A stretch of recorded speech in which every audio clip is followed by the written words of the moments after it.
الحمد لله نحمده ونصلي ونسلم على رسوله الكريم أما بعد فأعوذ بالله من الشيطان الرجيم بسم الله الرحمن الرحيم۔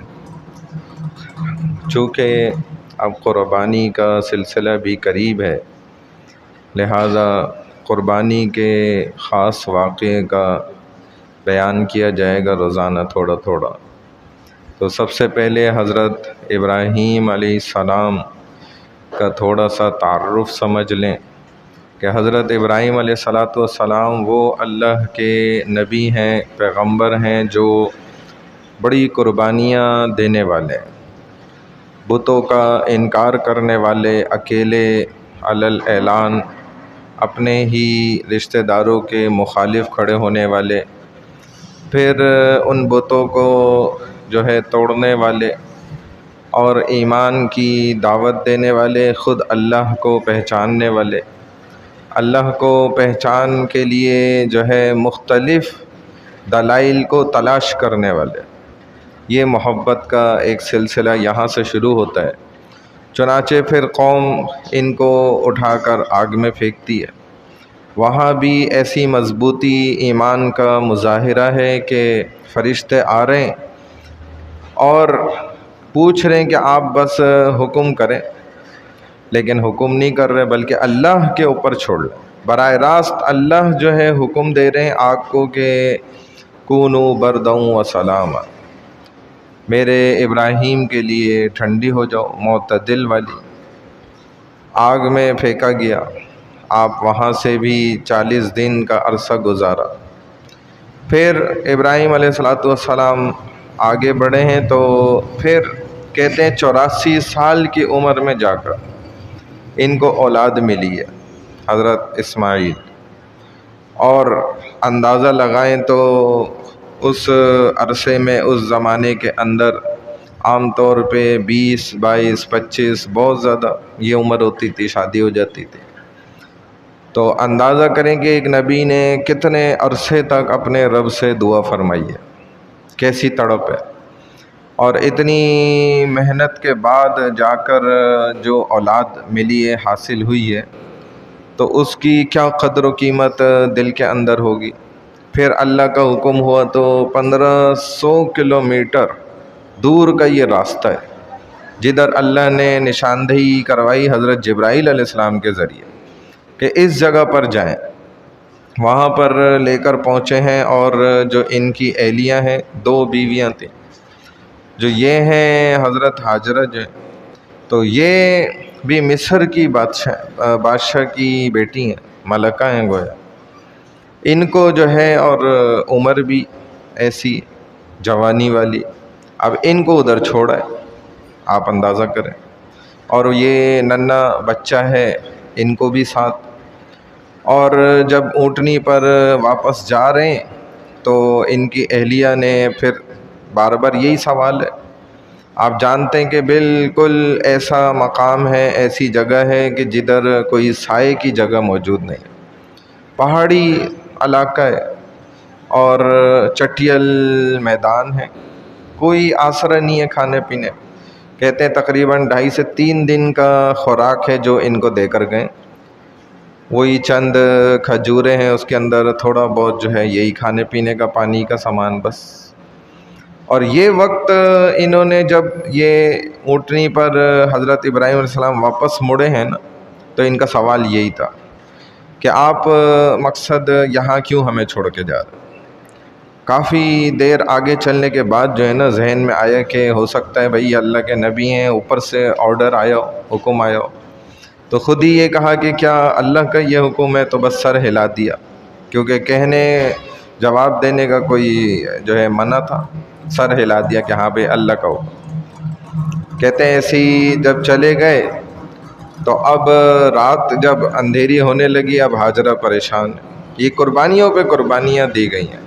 اور کیا گزری ہوگی حضرت ابراہیم علیہ السلام پر کہ اتنے عرصے بعد یہ ایک ننھا بچہ انہیں حاصل ہوا تھا، اور ایک آنکھوں کی ٹھنڈک تھی۔ اب جو سفر کر رہے ہوں گے تو کیا کیا سوچ رہے ہوں گے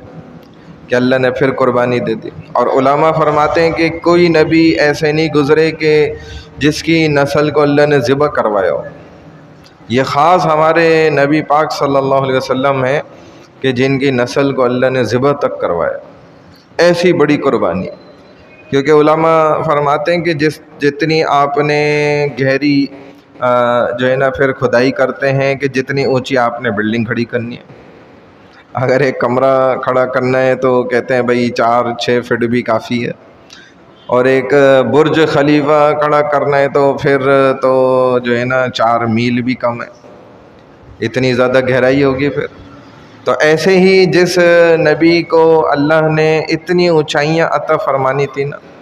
پھر اسی قدر اتنی بڑی قربانیاں جو ہے نا اس نبی کی نسل سے بھی لیں، ان نبی سے بھی لیں۔ چنانچہ جب یہ چھوڑ کے چلے گئے، اب رات کا اندھیرا جو شروع ہوا تو ہاجرہ تو اکیلی خاتون ہے، پریشان ہے، اور کہتے ہیں کہ دوڑ لگا رہی ہیں ادھر ادھر، جبکہ جانتی ہیں کہ یہاں کسی انسان کا کیا نام و نشان، یہاں تو جانور مشکل سے نظر آئے۔ کہتے ہیں جب اندھیرا ہونے لگا تو ان کو جانوروں کی آوازیں آئیں، اب پریشان ہو رہی ہیں کہ یہ ننھا بچہ ہے اور میں اکیلی عورت ذات ہوں، اب یہ جانور حملہ کریں گے تو بڑا، یہ تو جان سے گئے۔ تو کہتے ہیں ڈنڈی اٹھائی انہوں نے، ایک لکڑی تھی، اور اس کو چاروں سمتوں میں اشارہ کر کے گھمایا اور کہا کہ بھائی سن لو غور سے کہ میں ایک نبی کی بیوی ہوں اور یہ ایک نبی کی اولاد ہے، چنانچہ ہمیں نقصان پہنچانے کا سوچنا بھی نہیں۔ کہتے ہیں کہ یہ کہنا تھا اور ان جانوروں نے گھیرا لگا کے اور بیٹھ گئے، چپ ہو گئے سارے، گویا کہ زبان حال سے کہہ رہے ہیں کہ ہاجرہ آپ تو سمجھ رہی ہیں کہ ہم آپ کا نقصان پہنچانے آئے، جبکہ ہم تو پہرہ دینے کے لیے آئے اللہ کی جانب سے، کیونکہ ذریت محمد صلی اللہ علیہ وسلم ہے نا، کہ اب ان کی نسل سے آگے رسول اللہ صلی اللہ علیہ وسلم کی پیدائش ہونی ہے۔ تو ایسی بڑی اور اونچی یہ تکلیفیں جو دی گئی ہیں نا، ایسے تو خلیل اللہ نہیں بنے نا حضرت ابراہیم علیہ السلام، جد امجد ہیں۔ اور جب معراج کے سفر پہ نبی علیہ السلام کی ان سے ملاقات ہوئی 7ویں آسمان پہ اور بیت المعمور سے ٹیک لگائے بیٹھے تھے، تو کہتے ہیں علماء کہ رسول اللہ صلی اللہ علیہ وسلم خود چل کر گئے ان کے پاس، جبکہ تمام آسمانوں پہ تمام نبی چل کے آ گئے اور ملے آپ سے اٹھ کے، اور ادھر جد امجد ہیں، چونکہ یہ بڑوں کا ادب ہے نا تو بیٹھے ہوئے، اور رسول اللہ صلی اللہ علیہ وسلم چل کر گئے، جب پہنچے قریب تو پھر کھڑے ہوئے اور معانقہ ہوا ہے اور بوسہ لیا۔ تو یہ ہے دیکھیں مرحبا مرحبا کہا، چونکہ ایک طرح سے جو ہے جد امجد کا درجہ رکھتے ہیں، نبیوں کا بھی جس کو کہا جائے نا باپ والد۔ جیسے کسی شخص کو کسی نے پوچھا نا کہ آپ عالم ہیں، تو اس نے کہا عالم تو نہیں ہوں لیکن عالموں کا باپ ہوں، مولویوں کا باپ ہوں۔ واقعی اس کے وہی 10 بچے، 10 لڑکے، 10 کے 10 عالم، تو ان کا باپ تھا وہ، تو یہ بات بھی صحیح ہے۔ تو ایسے ہی نبیوں کا والد جو ہو، تو حضرت ابراہیم علیہ السلام کو تو یہ مقام حاصل ہے،